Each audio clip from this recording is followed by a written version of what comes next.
হলো থাম থাম। আল্লাহর কাছে শব্দটা পছন্দ হয়ে গেছে। শব্দটা ওই সময় ইব্রানি ভাষা, আল্লাহর কাছে পছন্দ।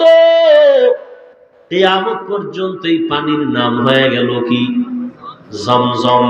এরে আল্লাহর বান্দা, শুধু জমজম পানি নিয়ে যদি আলোচনা করি, অনেক সময় এই বরকতের পানি হাজার হাজার কোটি মিলিয়ন ট্রিলিয়ন বিলিয়ন পানি দুনিয়ার হাজি সাহেবরা নেই।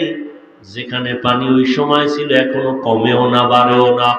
সাহাবায়ে কেরাম রহমতের নবীকে জিজ্ঞাসা করলেন, ইয়া রাসূলুল্লাহ, জমজম পানির তলা কই? নবী বলেন, জমজম পানির তলা হাউজে কাউসারের সাথে। আরো জোরে বলো। এত বরকতের পানি কোন জিনিস দাঁড়াইয়া পান করা নিষেধ, তবে জমজমের পানি দাঁড়ায় পান করো। জমজমের পানির প্রায় 25টার মতো উপকার আছে। কত দামি পানি! ওলামায়ে কেরাম লেখছেন, জমজম পানিটা